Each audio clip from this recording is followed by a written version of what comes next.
of strikes and balls, that should, sorry, that was me. Okay, that should match with what's in the scorekeeper's log as well.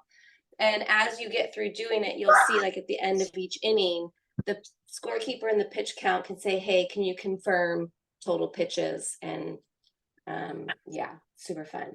So just remember when you go in the beginning to go pick up the scorekeeping, the scorekeeper should be getting the book and then pitch count logs for both the home team and the visiting team. Oh, sorry, I was jumping ahead. Okay, so before the game, you need to arrive 15 to 20 minutes prior to game time.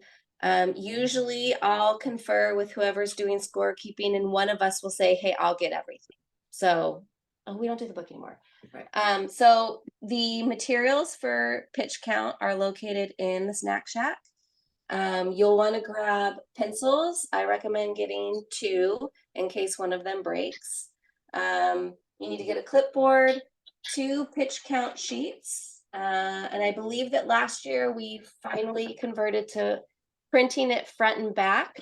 So just check the paper. If it's printed front and back, you only need to get 1 piece of paper. If it isn't, then grab 2.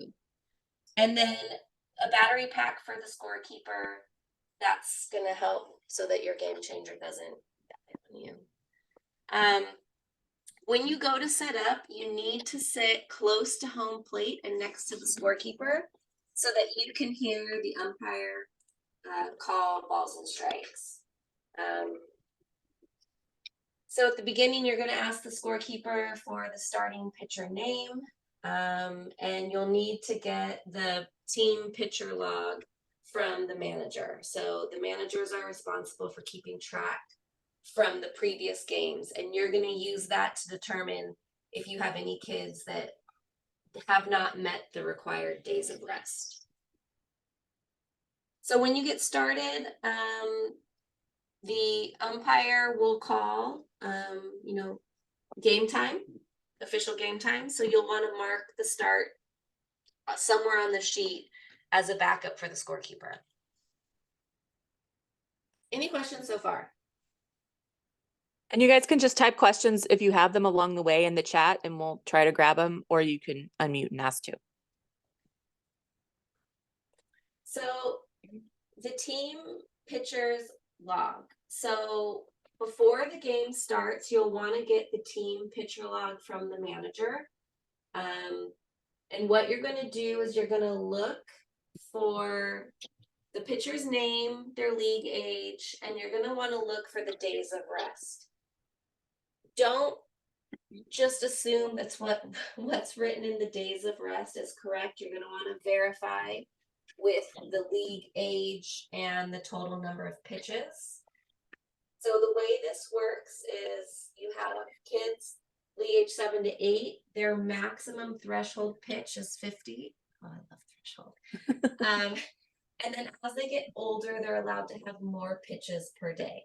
Okay, so that's part 1. Over here on this other side, you have the little guide that shows you how many days rest are required.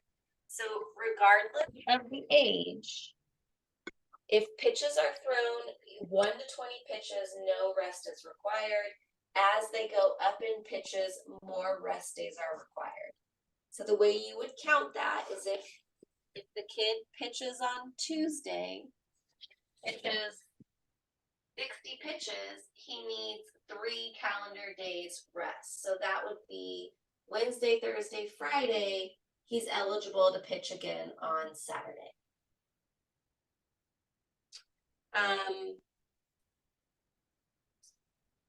If you see that there's an issue, like if you know that there's a kiddo that that's not eligible to pitch because of the rest required, make sure you let the plate umpire know that you have ineligible kids so that they can help determine if someone walks up with that number that they're ineligible.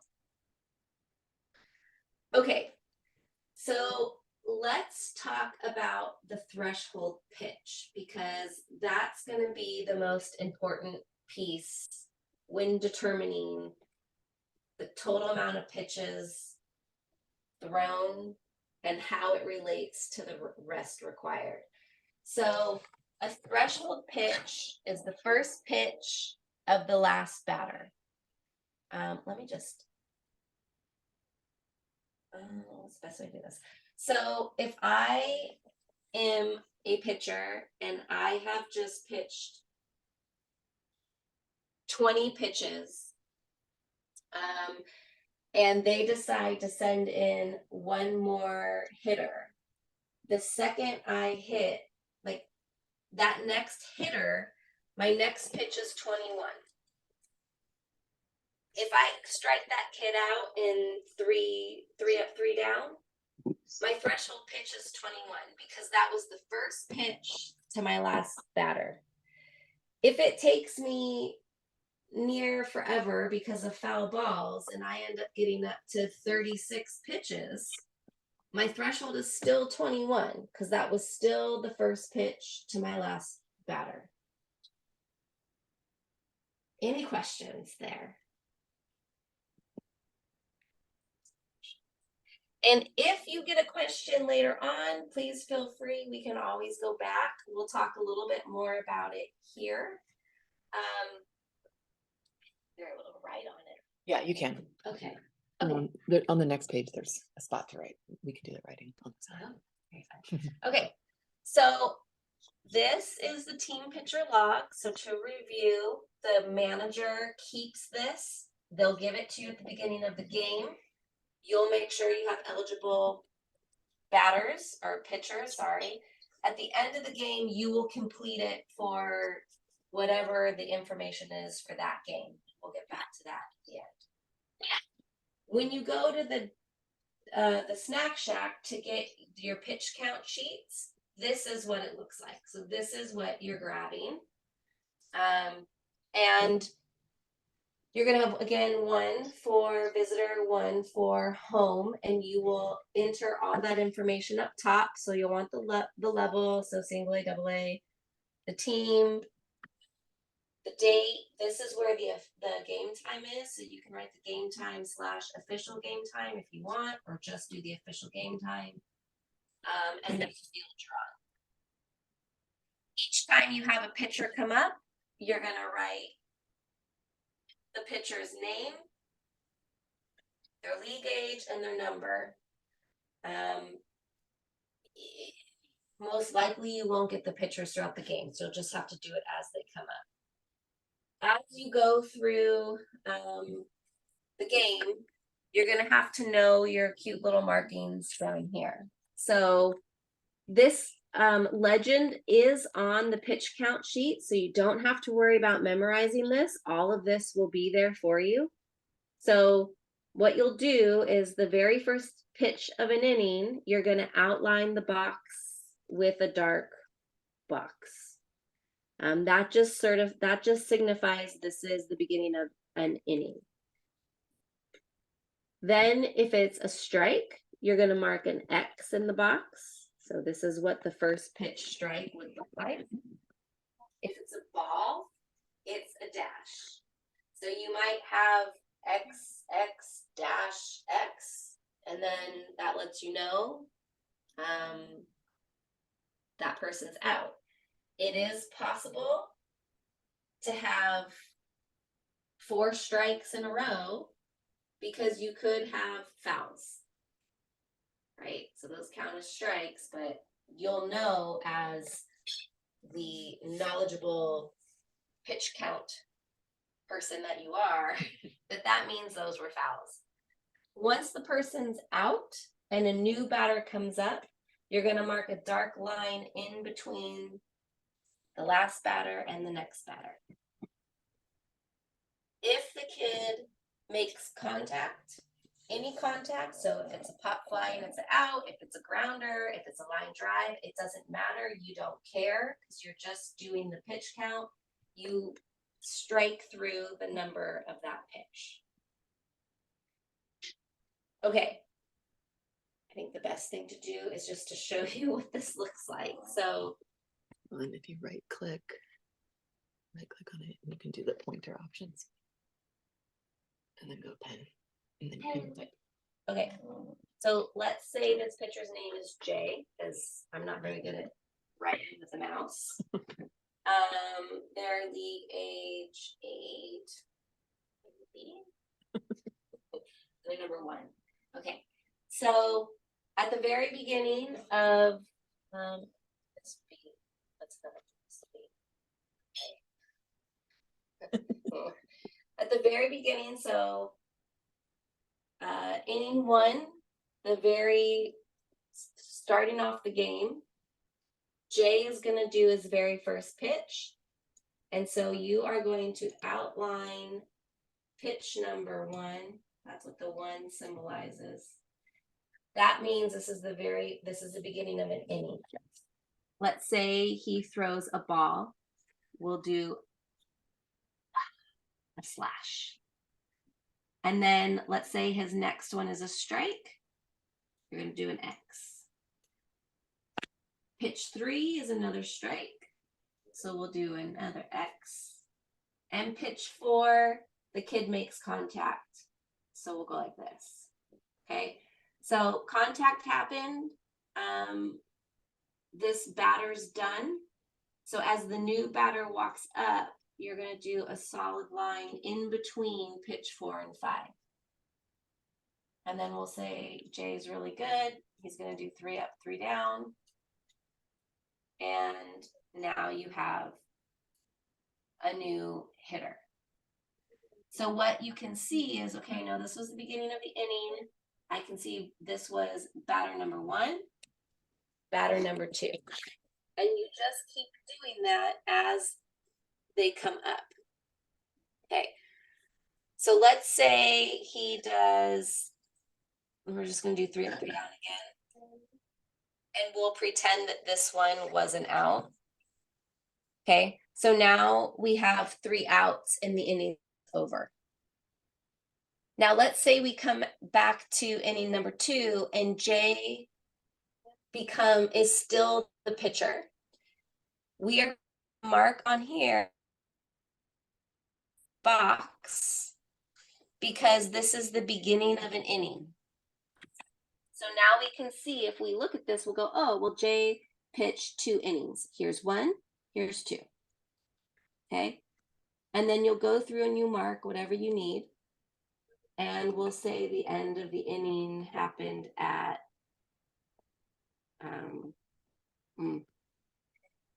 well, we'll say he keeps going and we have a new batter here.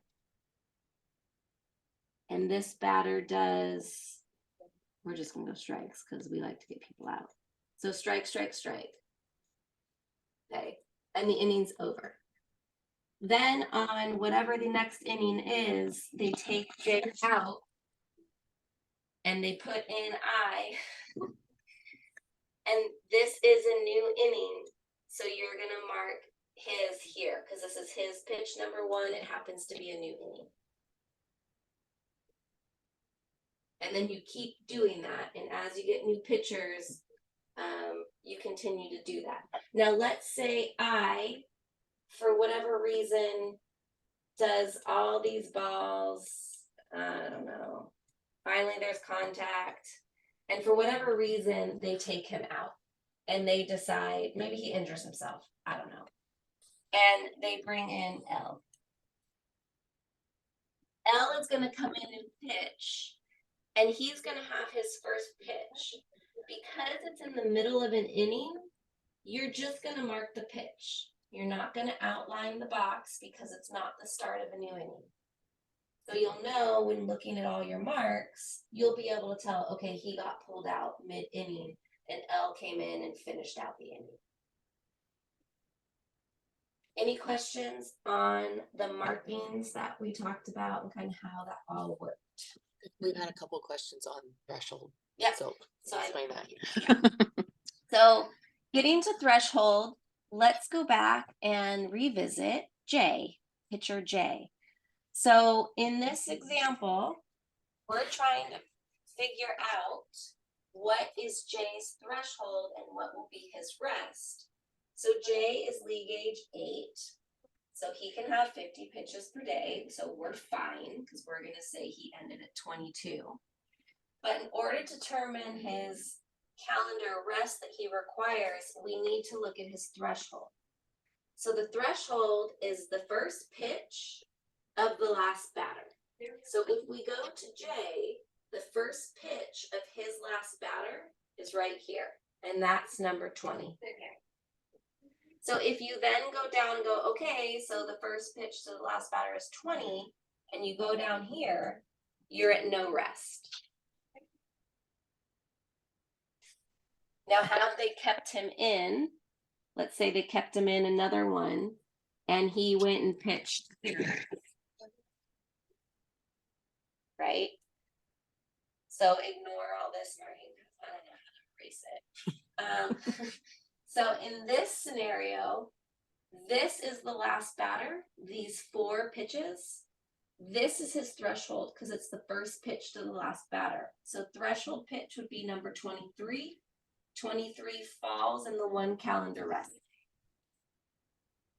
We had a question about league age. League age is their age as of August 31st of, like, for this year, however old a kid will be at August 31st of 2024, that's what their age is now. Like, both of our sons are born in July.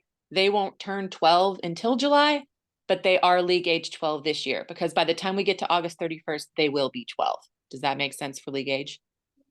And you, honestly, the managers should provide you with the pitcher's name and their league age. That is on the manager to provide you with that information.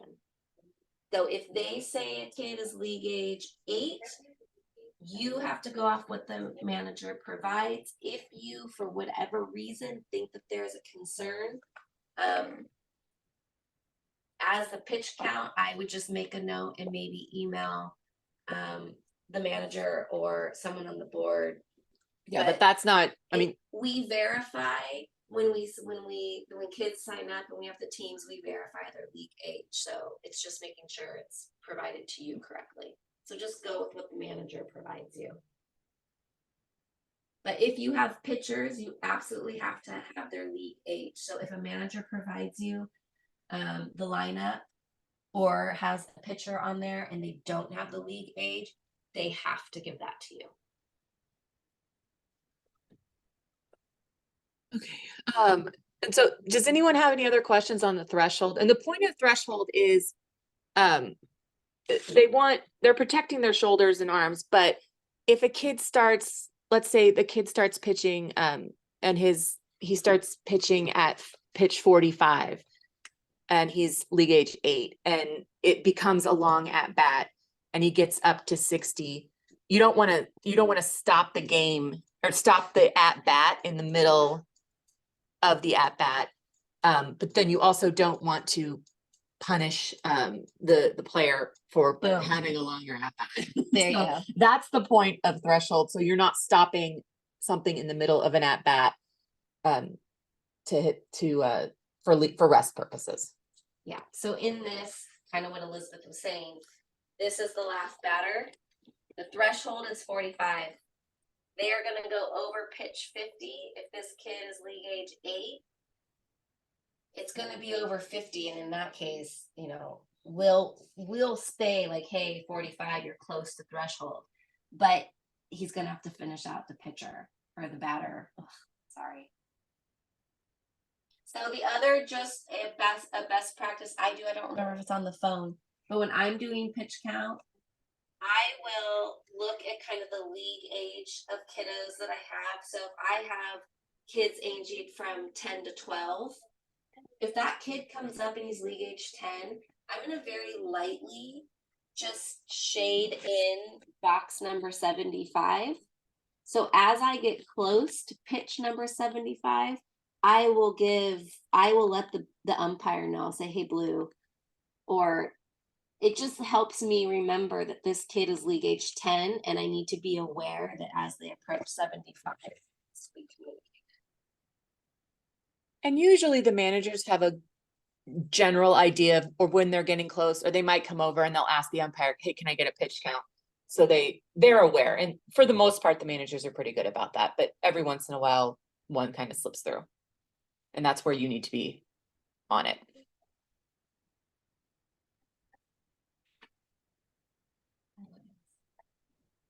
Okay, so at the end of the game, kind of what we talked about, you had the team pitcher's log at the start, which is going to help you determine eligibility for the kiddos playing that game.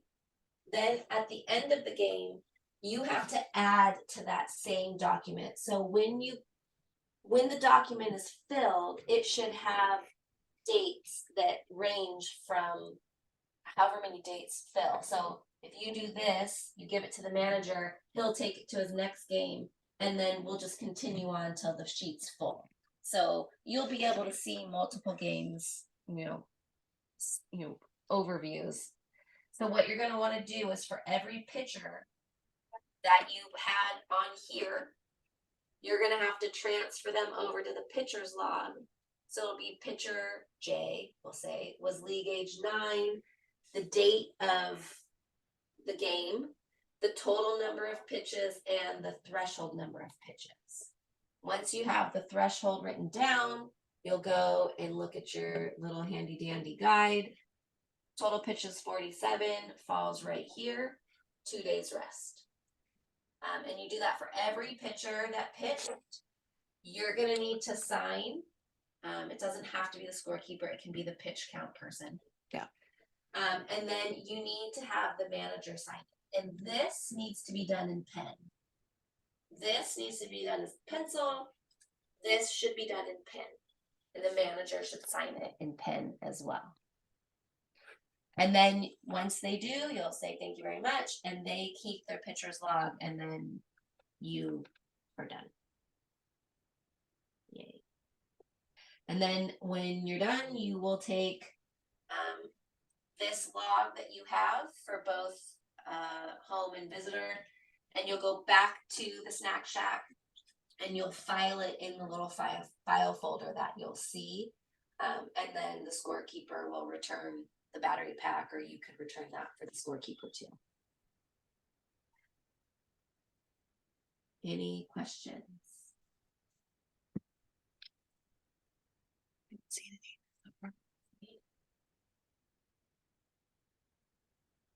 Okay, so in the event of a continuation, so if a game's continued, you will eventually have to resume the game at the exact same point when the game was stopped. So it'll be the same lineup, the same score, and you'll kind of start wherever you left in the game.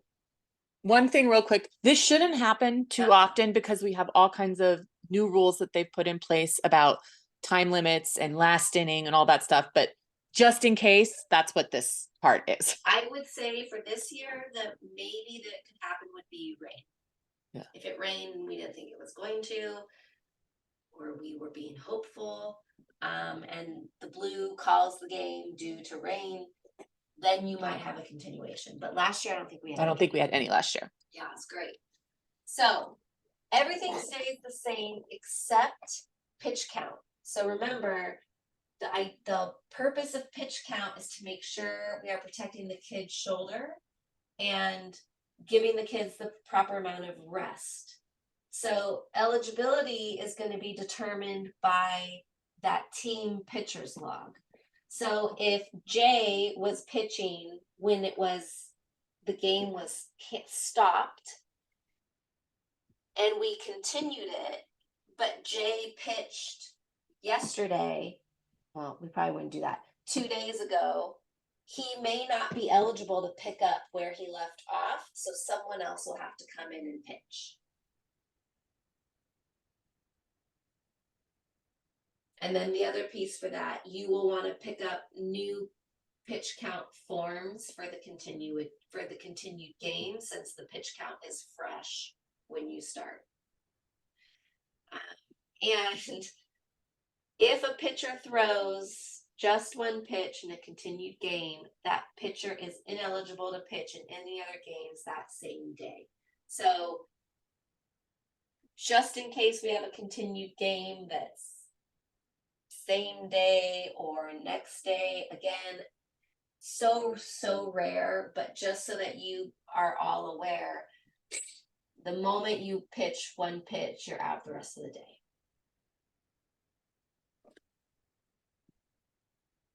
I've never seen that. No, yeah.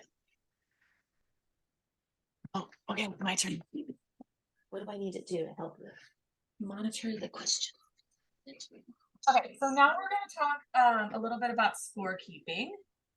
And again, so there's two separate roles. We just went over what the pitch counter is gonna do. That's one person. The scorekeeper is gonna be another person. But you guys are gonna be working together throughout the game. The home team scorekeeper is the official scorekeeper. Both teams might be keeping score, but the home team is the one that keeps the official score.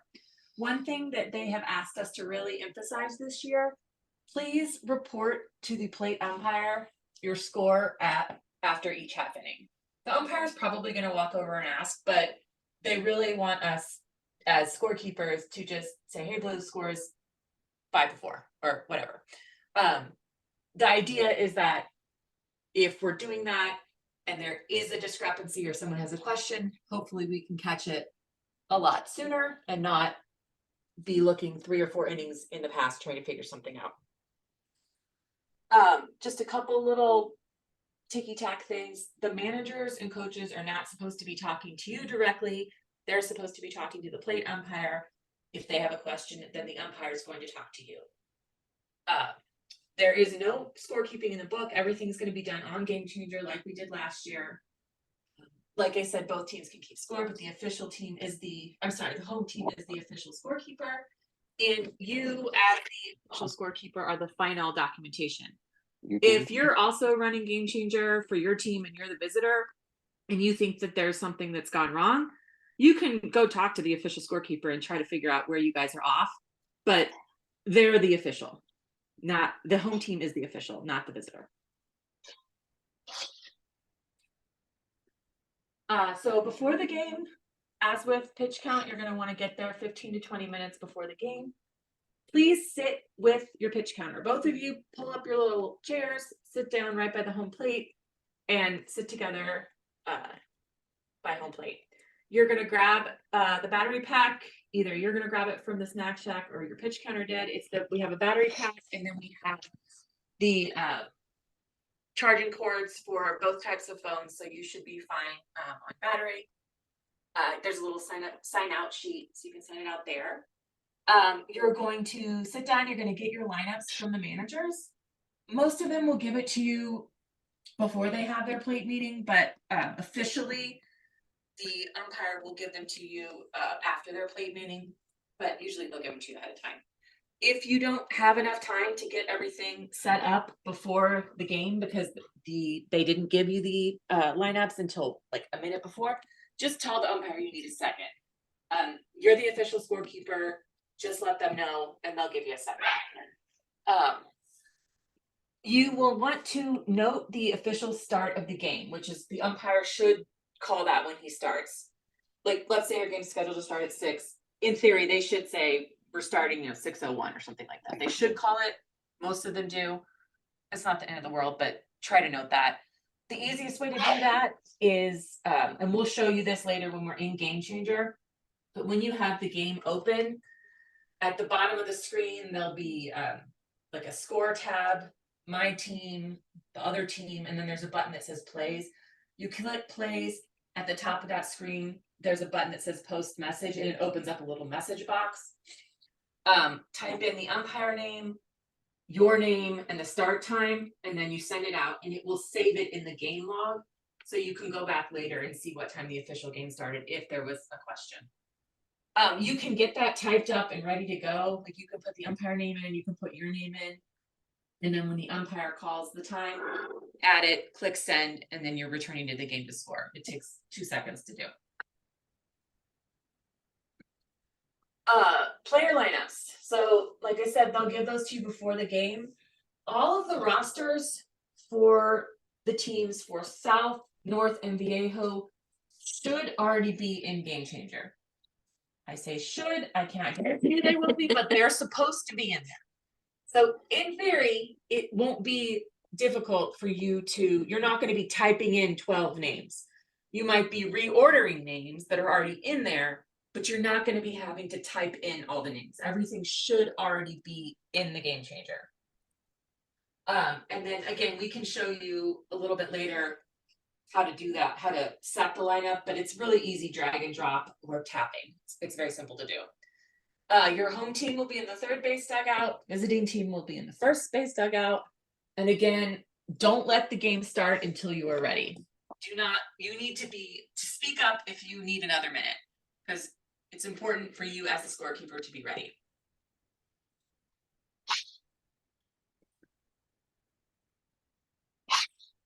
Okay, a couple questions in general about the lineup. If you've got a player in the lineup, but they're not at the game yet, that player is scratched and you can move to the next player in the lineup. If a player leaves in the middle of the game, they have an illness, they've injured something, if they're not returning, the player's scratched and you move to the next player in the lineup. If they're going to be absent for one at bat, you can just skip them for the inning. In theory, the umpire could call it an out, but they're usually not going to do that. But again, the umpire will let you know what call to make there. And if they're not in the original lineup, but they show up during the game, you can add them to the bottom of the lineup, but the plate umpire will tell you to do that. The manager should notify the plate umpire, hey, Joey just got here. And then the plate umpire will come to you and say, you can add them to the bottom of the lineup. And again, it's just a matter of clicking some buttons. You're going to go to the My Team or your opponent. And then there's a button that just says add from the bench. You click that name and it'll pop it into the bottom of the lineup. A couple of notes about scorekeeping. There is a 5-run limit per inning in single A, double A, and triple A, but there is no limit in the final inning, and there is no limit in majors. Something that caused an issue last year, not for us, but for a game between Viejo and North, with that 5-run limit, it's only the 5th run that counts, even if additional runs score on the same play, unless it's a home run or a ground rule double. This part that I have in red is a new addition this year, and we're going to go through an example here to explain how that's going to work. So let's say the team that's at bat, they've already scored 4 runs, and they have runners on second and third, and there are no outs. So the first example is how it's always been done. Batter hits a line drive to right field. He drives in the runs. Only that 5th run counts. So even though the 5th run came across and the 6th run came across, Thomas, no music now, only please. score that 5th run. You don't score the 6th run as well. They only score 5 runs. Then to finish that, you can go to the menu button and then there's an end half inning button. And that will end the inning for you, even though they haven't gotten any outs. So that's how we've done it in the past, and that's how you'll continue to do it for just a plain old hit. Even though 2 runs came across, it's just that 5th run that counts. You don't count any additional runs. Second example, the batter hits the line drive to right field. The ball bounces over the fence. So it's a ground rule double. Under this new rule, both of those runs will score. So the 5th and the 6th runs come across the plate. They both count. Then you would end the inning. If that batter instead hit a home run, all of those runs would score. So both runs he drove in would score, and he would also score as the 7th run. The theory behind this is that they didn't want to take away like the excitement of a big play and only get them to have the 5th run. That was what I was told, and so that's why they have changed this rule. It is a little confusing, but We have questions. yeah. Okay. Is it only over the fence home runs Yes. or do in the park home runs count? It is only if the ball goes over the fence for a home run, or it's a ground rule double because the ball ends up wherever a ground rule double Okay. would cause them to go. Are we to track those runners whose runs do not count? To clarify, are we tracking player stats in addition to the score? don't worry about that. Because I don't know how you would, there's no way for that player who hit that line drive to get an RBI without you scoring it as an RBI. Does that make sense? Yeah. Because otherwise you'd be, you can't score the run. Like it's just, if they drive in 2 runs, but only one of them counts, then just only one of them counts. I think you would have the one person cross and end it and then end the inning. Yeah. Except if it's over the fence, then all Right. the runs count. Yeah.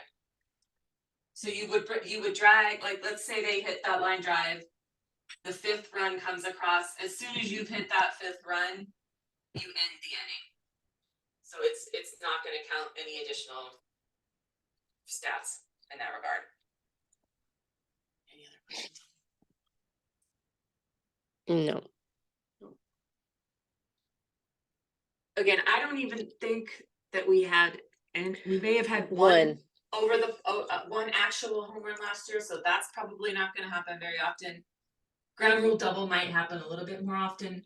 But again, and if you're confused about something, if you're not completely sure, okay, did that run count or not, ask the umpire to clarify. Anytime you're confused, don't make an assumption, just ask the umpire to clarify.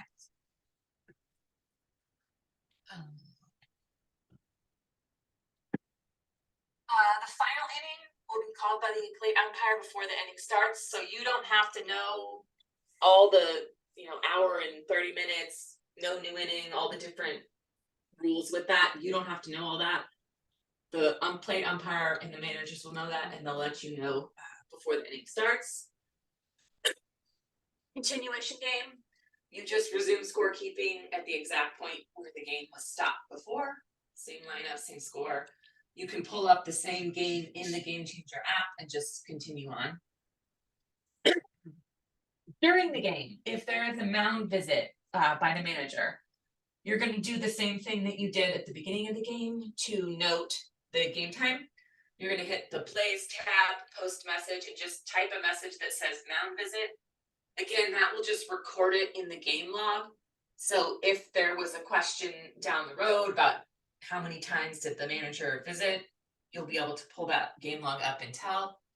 Same thing if a protest is logged. Again, this doesn't happen very often, but it does occasionally happen.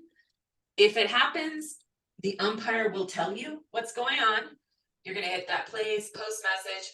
Just type a very short message, protest log by facts regarding, and you don't have to go into a deep description of what the protest was.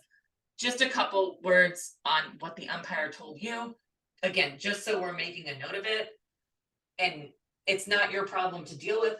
All you're doing is making sure it's noted. Any questions? Nope. Nope. Okay. A couple questions and game situations. If the third out occurs while a batter is still at bat, like if a runner's caught stealing, when you come back up to bat, that batter is still at bat at the beginning of the next team, and their count is back to 0-0. If the 5th and final run of the inning comes across while the batter is still at bat, like the runner on third steals home, again, at the beginning of the next inning, that batter gets to come back up and the count's back to 0-0. If you notice that a batter is batting out of order, don't say anything. It's not your job. It's up to the manager or coach to identify it. And the plate umpire will instruct you on what to do if it is caught. That happened in one of our games last year. I was scorekeeping. The other team had a player batting out of order. Our manager noticed it. And then after that player batted, our manager said something.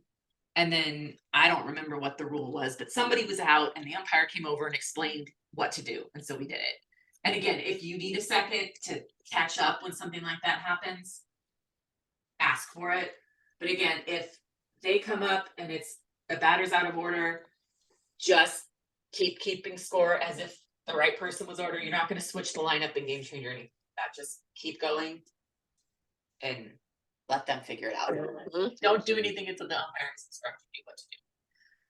If you have a different strike or ball count than the umpire, you can ask, but the official count is the umpire, not you. Sometimes the umpire will ask you what the count is. Mhm. And just tell them what you have. But and some umpires are happy to have you ask, where say, I thought it was 3-2 or whatever. Others might not like you to do that, so you just kind of got to read the room, make the call. If your count doesn't match the plate umpire, just adjust as you go along. And I've had that happen before where I was off one and I just adjusted, got back on, and we moved on. If the game is protested, again, you're going to make a note of it like we explained on that last slide, but as a scorekeeper, there's nothing that you need to do other than make a note of it. Any questions on any of that? No. Nope. After the game, this is super important, and like almost nobody did it right last year. So really pay attention to this part. You are going to submit the scorebook to the smvll.baseball Gmail, not the box score, the scorebook. So you're going to submit the pages that look like the pages that used to be in the book itself. To do that, you're going to, and we'll show you this when we pull the game changer up in a little bit, but you're going to hit the play button, and then there is a little PDF that says scorebook at the top of that page. You're going to click that. It's going to open up an email. You're going to send it to our email, and you're going to include in that email, it should look exactly like this. Final score, Padres 10, Cardinals 3, umpire's name, start time name, the scorekeeper name, and if there was a protest, just plop that in there too. Send it in. The home team submits it, not the winning team, just the home team. Send that off. It takes 2 seconds to do after the game's over. Do it before you even get out of your chair so you don't forget. And then you can return your battery pack to the pitch counter, or you can take it back to the snack bar. Either way. Was this for real? No, that was made up. I was like, the winners are protesting? That's weird. Any questions on that part? And again, it's the box score, not the box score, it's the score book that you're submitting. And again, we'll show you that in a minute. Okay, just a couple notes on actual how to keep score. In single A, you guys are just getting started. All we want from you is to get the score correct. You don't have to worry about errors, wild pitches, pass balls, any of that. So like, for example, if a batter hits the ball of the pitcher and it should have been a single or an out, but he ends up on third base because it's single A, just score it as a triple. Don't worry about trying to score that it was a single and then an overthrow and then this and then that. He ended up on third base, it was a triple. Don't worry about anything else. Also, single A, you guys do not have to officially keep score until after spring break. I have not gotten an answer on whether it's the April 6th games or the games that start that next week. I will get that answer for you. But use this first month to practice and get yourself used to it. Single A is goofy because they have, especially once you start kid pitch, there are all different kinds of rules. Again, just make sure that you are getting the score correct. The details don't matter as much in single A. We're not tracking stats and stuff in single A. Just do your best to get the score right. That's the most important part. When you get to double A, at the beginning of the season, it's the same standard. Just get the score correct. Don't worry about errors, wild pitches, that kind of thing. As you progress through the season, though, start tracking in more detail the more you get comfortable with it. And you will need to update the pitcher and the catcher every half inning. Sorry, I didn't say that on single A, but once kids start pitching in single A as well, you're going to want to update the pitcher and catcher positions each half inning. Also in double A, start to update the field positions. And by the end of the season, you should be used to making those updates. And once you get the hang of how to do it, it's relatively easy, but it's something you're going to want to practice. And the more you practice it, the better you'll get at it and the smoother you'll be. For AAA and majors, this is a sticking point every year. The definition of an error for our purposes is if it is clear and obvious based on an ordinary effort at that level of play. What do all those words mean? Realistically, and I talked to a couple people on the executive committee and our umpire in chief today. Here's the standard that we want you guys to think of. Realistically, there's probably going to be 1 to 4-ish errors a game. If you're not marking anything as an error, you're probably not holding the players to a high enough standard. But if you're marking 7, 8, 9, 10 errors a game, then you're holding those players to a standard that is not an ordinary effort at that level of play. You're being too harsh. So that's kind of a rule of thumb on how to decide if something is an error or not. You're going to give them a little grace. They're kids. The skill level is going to be different based on divisions. There's going to be an error here and there, but there shouldn't be 10 errors a game. If you're coming up with 10 errors a game, you're not holding them to the proper standard. When in doubt, score it as a hit. Advancing runners on non-hits. And again, this is something we'll show you when we get in there.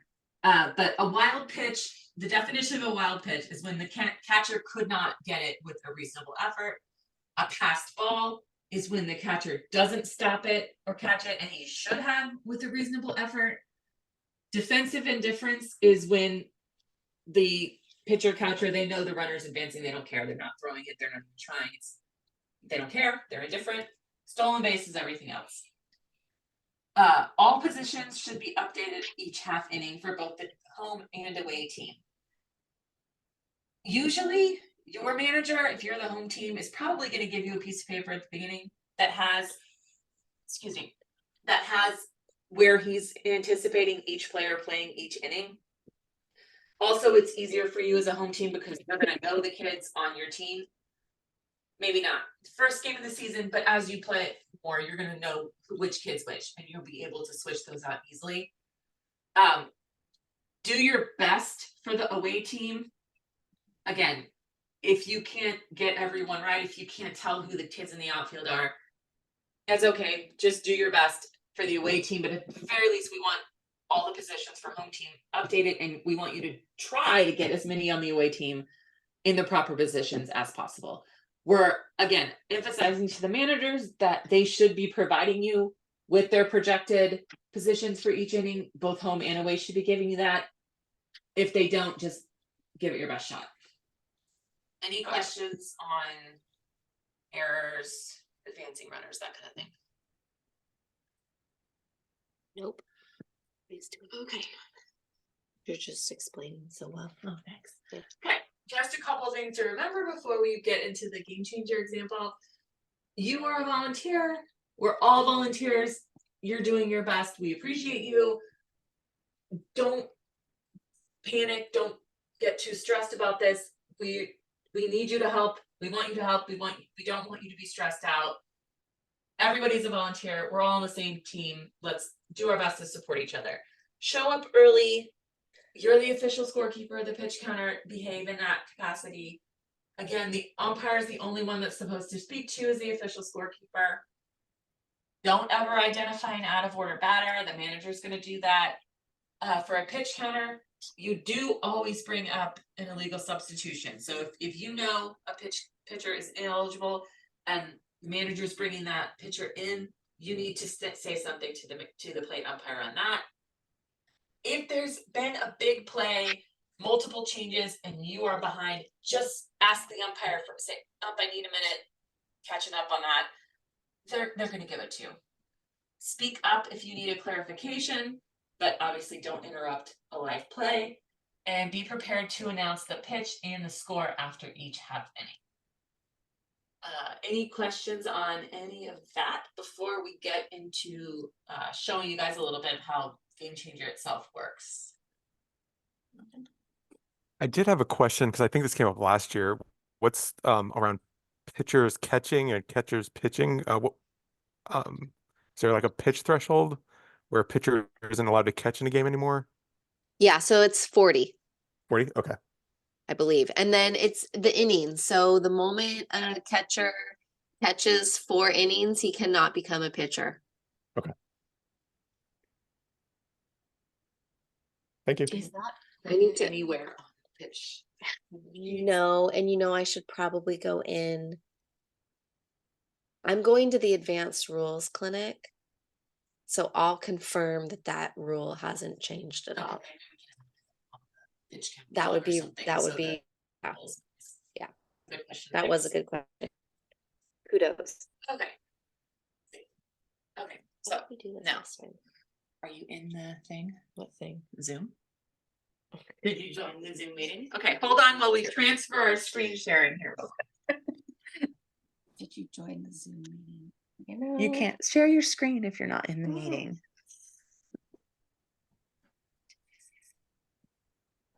Go to the game changer. Go to the game changer from our team messages, and it's on there. When you guys are ready, I just have one question before we Yeah. start Game Changer. Mhm. Just with regard to the catchers, is there a amount of innings that they are allowed to play or not allowed to play? Can they play the whole game? The one catch? Yes. Okay, thank you. Okay, there. Are you in? Yeah, click that one. Got it? Okay. Now you should be able to score. Tommy, get ready for bed. Are you muting? No. I'm muting. Okay. Sorry. Now? No echoes? Okay. All right. Did you share your screen? Let me.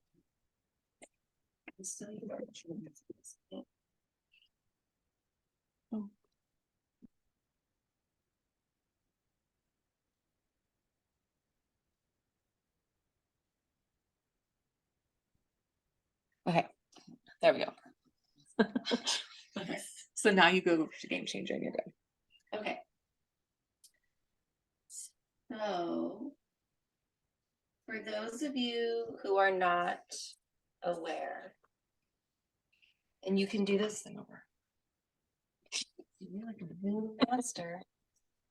Up at the top right-hand corner, for your whatever team you're in, you'll see a little gear. And if you click on the gear, there's a spot where you can go to practice scoring a game. So you can go through a lot of what Elizabeth talked about and just get comfortable with some of the transactions that we've discussed today. So we're going to practice scoring a game, right? It's going to be random people.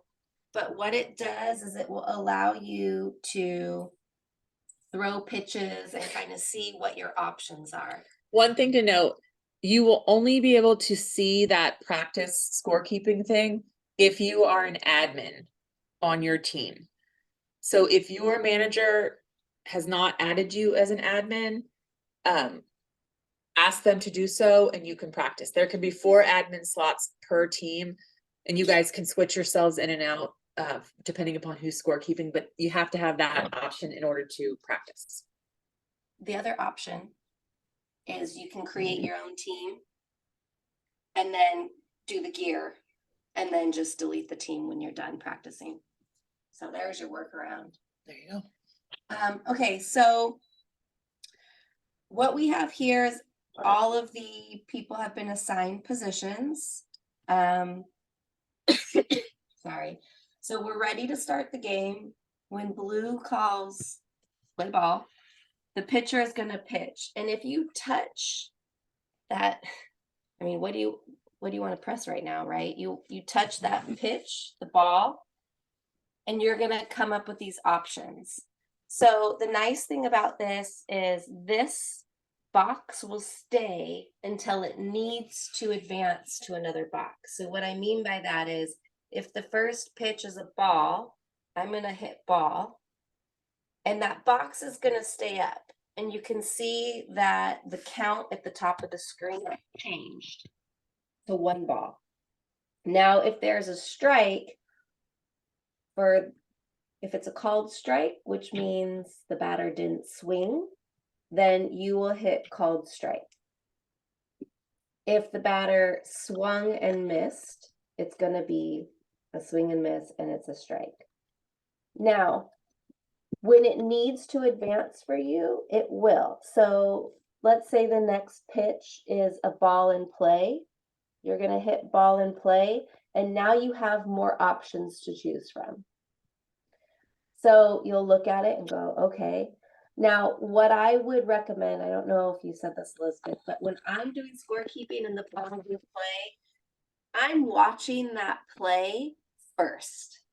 I need to see what happens in entirety before I put my face down into my device, or else you will miss kind of what happened. So let's say it's a line drive and let's say that it's single A, a line drive, and the batter gets to first.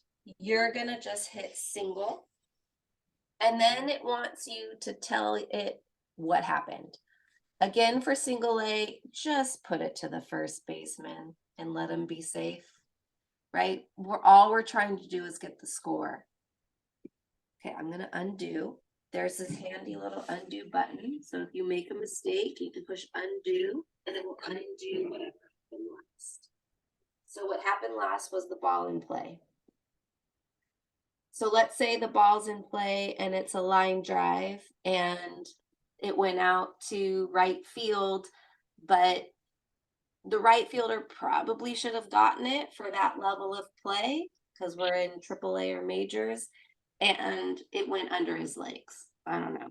So we have a line drive, but that's not a solid single. That's an error. So you're going to push the error, and then it wants you to say, let it know who the error is on. So we're going to say the error is on Hernandez, right? If that's the only person that made the error, great. All right.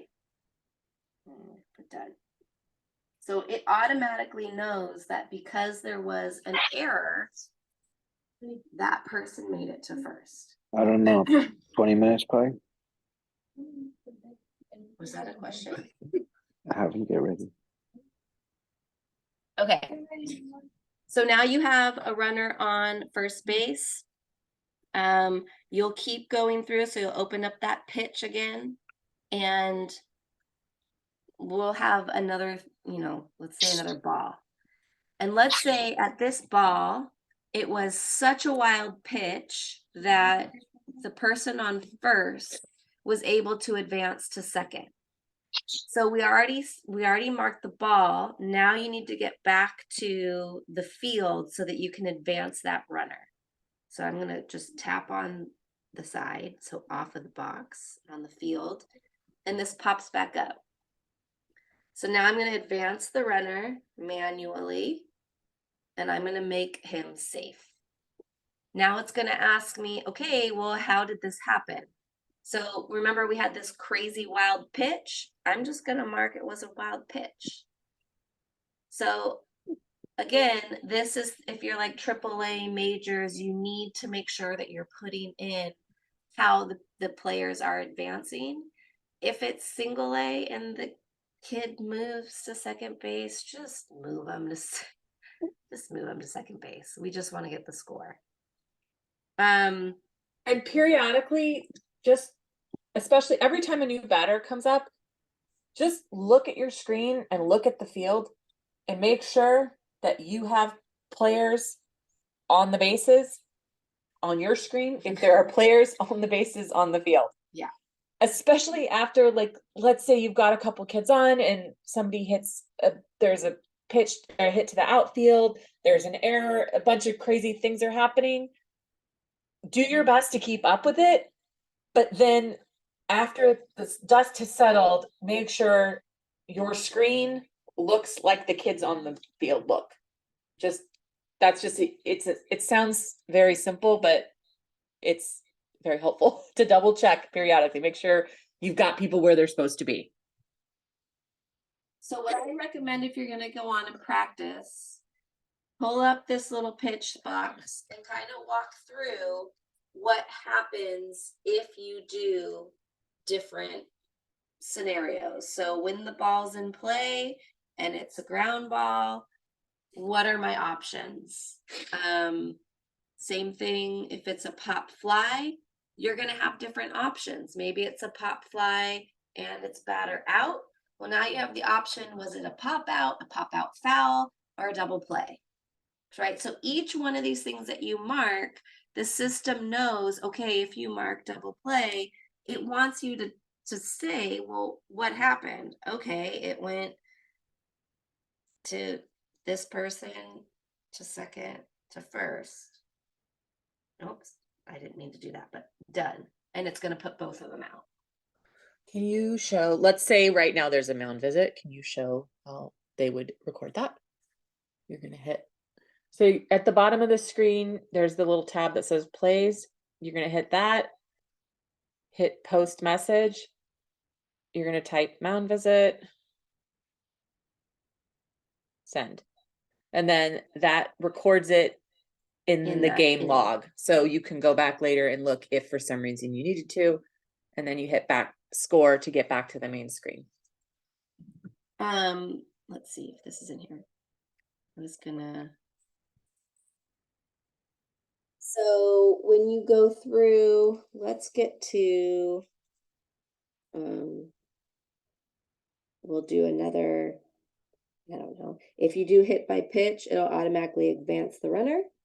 So that one's pretty easy. If you do, let's see, let's say you're doing majors and you have a called strike, a swing and miss, and now you have a drop third strike scenario. And that's what happens. So the pitch comes, it's a strike, the catcher drops it, you're going to hit drop third, and you're going to put what happened. Did the hitter, oh gosh, I'm having a rough day. Did the hitter swing or look? Let's say it's swinging, and then you have to tell it, okay, well, it was a drop third, so what happened? Did the batter get to the base, or did the batter get out? And Laura's just going to say the batter got out because it's going to switch our inning. So drop third, it's going to go, we're just going to go straight here, done. Okay, so now because that was the third out, it's going to know, okay, that's the third out. It wants you to switch to the other half of the inning. So accept and switch. So here, I have one more. let's say you want Parker, who was on first base, you want them to be the pitcher. If you just hold him, so I touched on him, saying I want to take him out. I'm gonna say I don't know, who do we have on the bench? I want this guy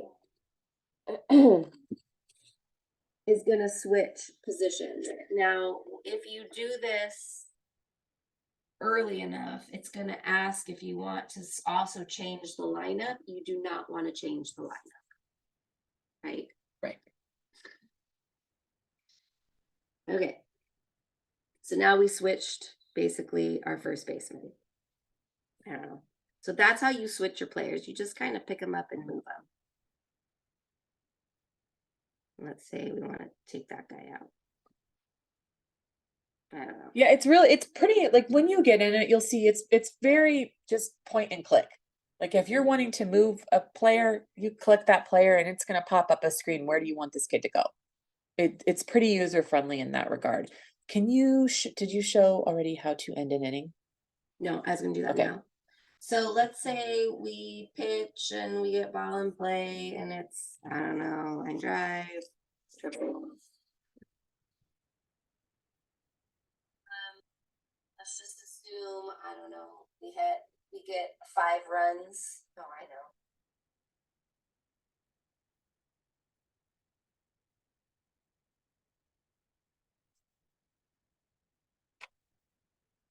Always wanted to do that. So let's say we get to 5 runs and we need to switch innings. You're gonna go to menu I have to remember how to do this. This is a good review for me. And you're going to end the half inning. And when you do that, it's gonna say, are you sure this is what you want to do? And you're gonna say yes, accept and switch. So now you're back to. And so that's what you'll do anytime you reach the 5-run limit in single A through triple A. Are there any questions or any scenarios that you want to see? And again, remember, like we were saying, we were never like, we're not official game changer people. We're just moms who learned how to do it because we've been practicing, and we're just sharing with you what we've kind of taught ourselves over time. The more you practice it, the more you'll get comfortable with it. We had a question in the chat about shadowing someone who's done it before. If you have someone on your team who's done it before and you sit with them and practice, or if you don't and you guys want to shadow someone who's done it, send an email to the SMVLL baseball Gmail, and we can match you up with somebody who's done it before, because that's really the best way to learn, is to get in a game and see how it's done. But we'd be happy to pair people up and have you come sit with somebody who's done it. I mean, we're by no means experts, but we've at least done it and are a little bit more familiar. But I did, it's kind of like riding a bike. You'll catch it back on, but it takes you a minute. We did a scrimmage last week and I found myself struggling to remember how to do things. So it takes a little bit of time to get used to it, but you'll catch on. I had a Any question. questions on Sorry, I had a things to, oh, I had- sorry. there's a couple questions in the chat, but I had a question with regard to when you guys are switching to certain menus. I can't see that when you guys, on this Zoom. So I don't know what you're pressing to get to these other menus. So right now, it doesn't show game menu on it. It does, but I don't know what button you're pushing. Oh, sure, sorry. So up at the top, see where it says top of the second, 0 out, 0 strikes, or Yes. 0 balls, 0 strikes, 0 outs. Okay. Okay, to the left of that, it says menu. Oh, geez. Okay. Thanks. What's Yeah, it? so when I click that, this comes up. Okay. And then for the notes, the one that she was talking about earlier, like if there is a mound visit, at the very bottom bar, you have the field, you have my team in a white shirt, visitors team in a gray shirt. And the very next thing, it looks like a clipboard, maybe. Yep. It says plays. If you click that, that's where the playbook comes up. And from there, you can post a message. Oh, then you go to either view scorebook or post message. Okay. Got it. And what's this? What's the one next to it to the right? What's that one? So that is, and this I believe is something that only some, like, is it only the admin can I see? think probably, and this is what the managers are going to be using. That's just keeping track of all the stats from the game. Oh, okay. Perfect. And then the score on the far left, the little baseball field icon, that's the one you're going to be on most of the time. Got it. Okay. There was one about like a fly ball or something. Oh, it was just a pop flies, oh. infield, fly balls to Okay. the outfield, but it's not a distinction that Okay. matters particularly. Oh, they're answering Yeah. for each other. Yeah. Oh, okay. What did I do? No. Okay. Anything we missed? I'm trying to think. Oh, end of game. Yeah. Let's see. Okay, let's exit this game. Okay, so this is, I'm going to show you guys how to export the scorebook after a game. So if you could see this, on the 17th, our team had a scrimmage. So you can, this is what your schedule will look like after your game's over. So you close out of the game's finished, then you go back in, you click the game. And this is going to show you all the breakdown. You're going to go to plays and you're going to see that scorebook icon at the top with the little PDF. Click that. And it's thinking. So that is what this is what we need for our records. You're going to click the little export button at the top right. mail. And you're going to mail it to the SMVLL email, and you're going to include the scorekeeper, umpire, and I can't remember what it, start time. We'll have that written down on a little piece of paper for you guys to take with you so you can remember what to put in there. But that's how you do that part. And again, it's the scorebook, not the box score. Don't we have it on the clipboards? We do, yes. Okay. Is, I didn't know that extra stuff new this year. Cause I didn't do that last year. I don't remember. I don't show a Um, scorebook on mine. It says box score, but I don't have a scorebook. Is it a completed game? Yes. Are you an admin? Oh, is that why? Maybe, yeah.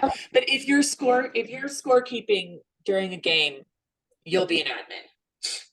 And then No. then it'll show, and then so Yes. because I was paying attention to try to figure out where that was, I lost what you guys Yeah. did. Yeah. Sorry. So why don't we'll just go through Yeah. it again. So once, if you're the scorekeeper, once you're completely done and you've finished the game, it's gonna look like what it says on, it'll show the score. If you lose, it'll be red, right? Yeah. You click back on it, you go back into the game, and up at the top, you have recap, plays, box scores, and info. You're gonna go to plays. And when you do that, the scorebook will pop up. And then if you click on the scorebook,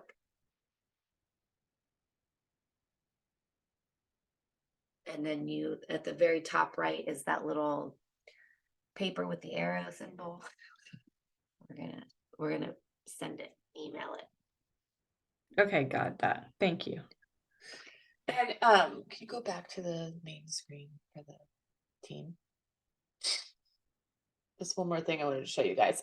So this is the main team page. If you go to the team, the staff up here. So Nick is our manager, John is one of our assistants, and then I'm the team parent, and then Stephanie's one of our scorekeepers. So 2 of those spots you guys can rotate out. Your team mom or team parent should know who is scorekeeping for the games, and they will be rotating the scorekeepers in and out of this admin spot, because that's what you need to be in order to scorekeep the game and access the scorebook and all that kind of stuff.